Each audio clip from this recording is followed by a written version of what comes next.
Hello lovers, kembali bersama saya Agus dan isi saya Mala dalam cerita tentang cinta. Cerita tentang cinta. Terima kasih buat respon dan subscribe-nya. Hari ini kita akan ngobrol tentang terjebak dalam rutinitas. Banyak sekali terjadi dalam kehidupan pernikahan setelah berjalannya waktu. Pasangan-pasangan merasa bahwa kehidupan pernikahan mereka sudah menjadi suatu kehidupan yang rutinitas, membosankan. Jadi sebetulnya kehidupan mereka seperti terjebak dalam rutinitas. Padahal pada waktu masa pacaran dan awal pernikahan, sepertinya setiap hari tidak mau jauh-jauh dan berpisah dari pasangan kita. Kamu juga dulu gitu kan? Iya, dulu gitu. Nah, setiap hari seperti selalu ada surprise, penuh kreativitas, banyak ide, dan tidak membosankan. Kayaknya kalau udah ketemu tuh, kayaknya seneng banget ya. Kehidupan pernikahan yang sudah mulai terjebak dalam rutinitas dan membosankan ini terjadi karena apa? Karena masing-masing pribadi sibuk. Sibuk dengan urusannya sendiri, dengan agendanya sendiri, dan merasa bahwa urusan dan agendaku ini yang paling penting loh, atau lebih penting dari semua urusan yang lain. Ya, akibatnya tanpa kita sadari, masing-masing pasangan lebih fokus kepada kepentingan diri sendiri dan tidak lagi peka dengan kebutuhan pasangannya. Bahkan cenderung menuntut pasangannya untuk dapat mengerti dan memahami kebutuhannya. Nah, itu yang terjadi. Kalau udah terjebak dalam rutinitas, akhirnya apa? Jadi menuntut. Misalnya nih ya, masalah pekerjaan. Seharusnya kalau udah sampai di rumah, masalah pekerjaan itu jangan dibawa ke rumah ya. Masing-masing sepakat untuk mengekspresikan kasih kepada pasangannya, yaitu dengan menyediakan waktu dan perhatian untuk pasangannya. Begitu juga dengan masalah anak. Jangan kita melemparkan tanggung jawab kepada salah satu pasangan dengan alasan saya sibuk gitu ya, atau berkata ini tanggung jawab kamu, atau kita menyalahkan pasangan kita. Jadi ribut ya, saling menyalahkan seperti itu. Sehingga tanpa disadari nih lovers, masing-masing seperti sedang membangun tembok. Memang nggak ngomong sih, tapi kerasa nih ada tembok, ada aturan-aturan yang nggak tertulis ya. Misalnya begini, memang nggak kelihatan, nggak ngomong, tapi bahasa tubuh ekspresinya bilang begini, jangan ganggu aku ya, gitu ya. Atau bahasa tubuh ekspresinya begini, seharusnya kamu udah tahu, aku nih sibuk, gitu. Nah itu yang terjadi seperti itu. Nah tembok itu makin lama makin tebel ya. Udah deh, akhirnya ya udah masa bodoh jadinya. Iya, jadi kita seperti terpisah gitu ya. Karena sudah tidak ada lagi waktu dan kesempatan untuk bisa bicarakan segala sesuatu bersama atau diputuskan bersama waktu kita mengalami masalah, atau dihadapi bersama, diselesaikan bersama ketika kita menghadapi masalah ya. Maka ikatan batin kita dan kesehatian kita sebagai suami istri semakin hilang ya. Jadi makin jauh seperti itu ya. Sehingga kepekaan terhadap pasangannya juga mulai hilang. Nah, akhirnya rutinitas kehidupan itu seperti sudah satu siklus kehidupan yang kita anggap emang begini kali ya pernikahan, biasa begitu ya. Dan bahkan menjadi satu rutinitas sebetulnya kita buat sendiri. Jadi sebetulnya nih rutinitas ini kita loh yang buat sendiri.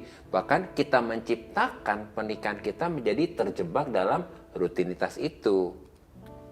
Dulu ketika kami masih pacaran nih, semua berjalan begitu indah, begitu manis, dan sepertinya saya melihat bahwa kehidupan pernikahan kami ini ke depan akan sangat indah gitu ya.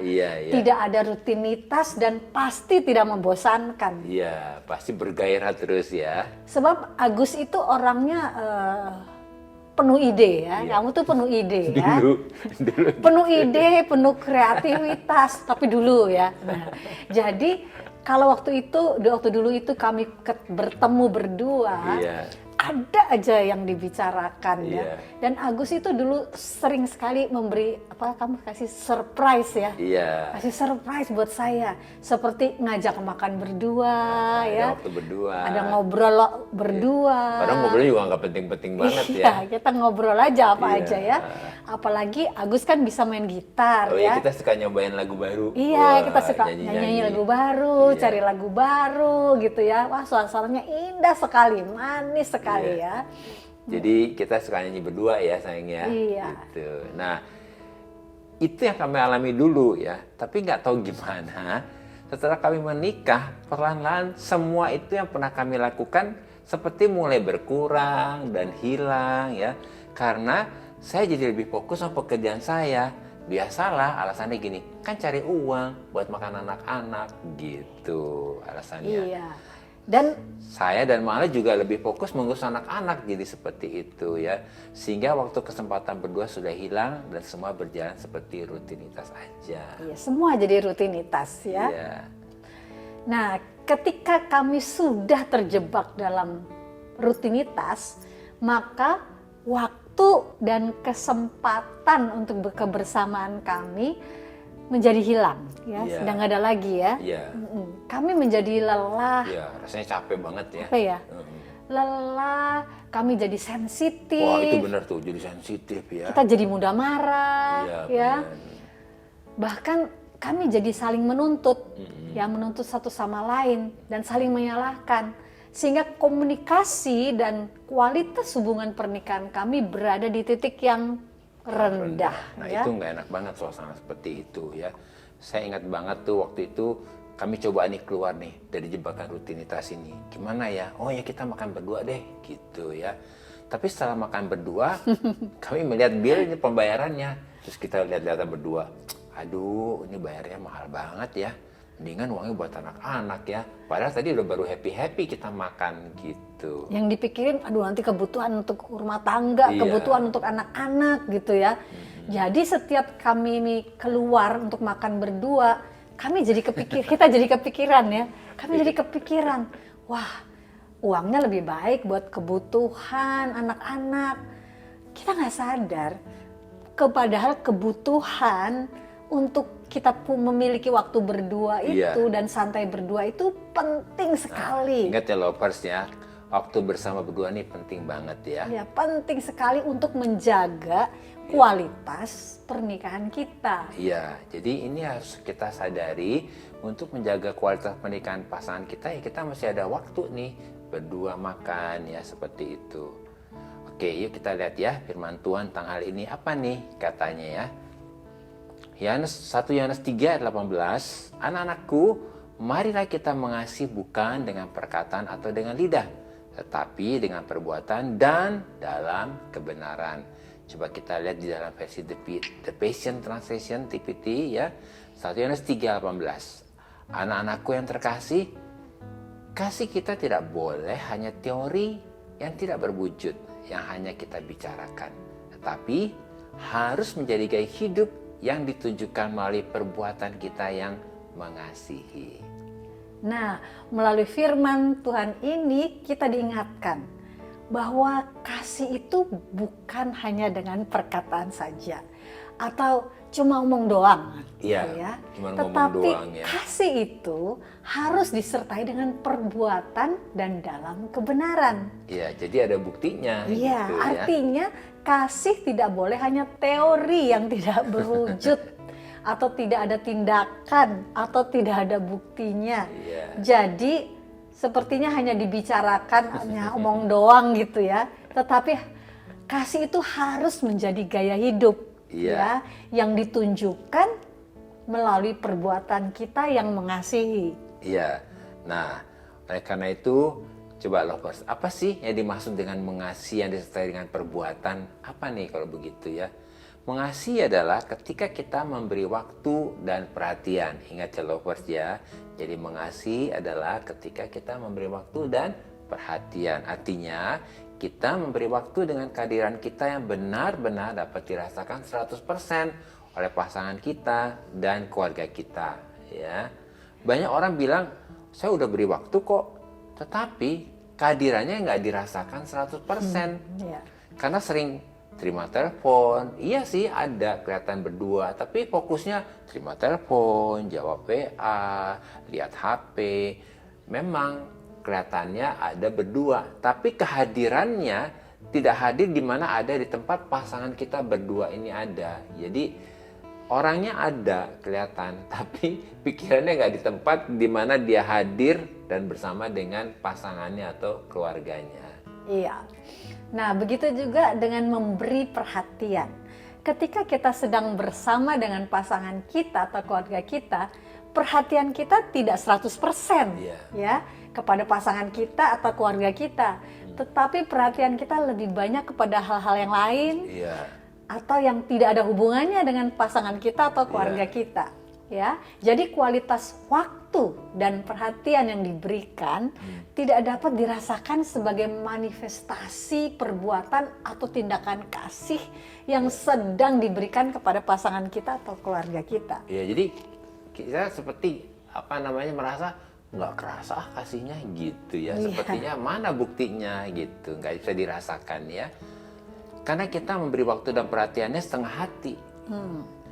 Atau dengan kata lain nggak utuh 100% ya, hanya sebagai formalitas, rutinitas, ya kewajiban aja, bahkan sepertinya juga ini basa-basi ya. Maka pasangan kita dan keluarga kita akan merasa tidak dihargai, tidak diistimewakan, tidak spesial, tidak penting, bahkan pasti dia akan merasa tidak dikasihi. Iya. Jadi kehidupan pernikahan yang terjebak dalam rutinitas adalah kehidupan pernikahan yang tidak memberikan waktu dan perhatian bagi pasangannya dan bagi keluarganya. Nah, lovers ingat ya, pernikahan yang terjebak dalam rutinitas adalah kehidupan pernikahan yang tidak memberikan waktu dan perhatian bagi pasangannya atau keluarganya. Lovers, jadi ingat supaya kita tidak terjebak, apa nih harus kita lakukan ya? Pertama, kasih bukan hanya sekedar perkataan, tetapi harus disertai dengan perbuatan di dalam kebenaran dan menjadi gaya hidup. Amin. Nah, ini menarik ya, harus menjadi gaya hidup ya. Yang kedua, lovers, kasih adalah ketika kita memberi waktu dan perhatian. Jadi kehadiran kita benar-benar utuh dan dapat dirasakan 100% oleh pasangan kita atau keluarga kita, bukan setengah hati atau karena terpaksa. Ketiga, kita harus menyadari bahwa pasangan kita, pernikahan kita, atau keluarga kita itu penting, spesial, dan istimewa.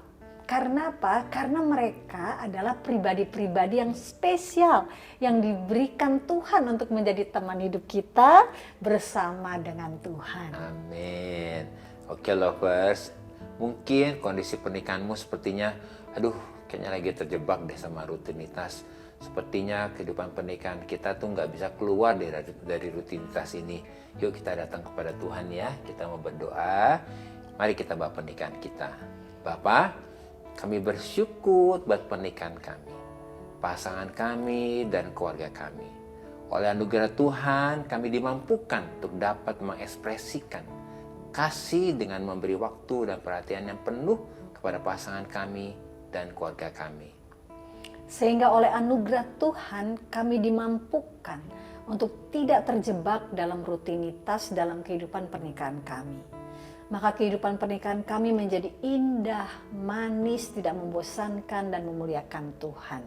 Dalam nama Yesus. Amin. Tuhan memberkati. Sampai ketemu di episode berikutnya. Bye-bye.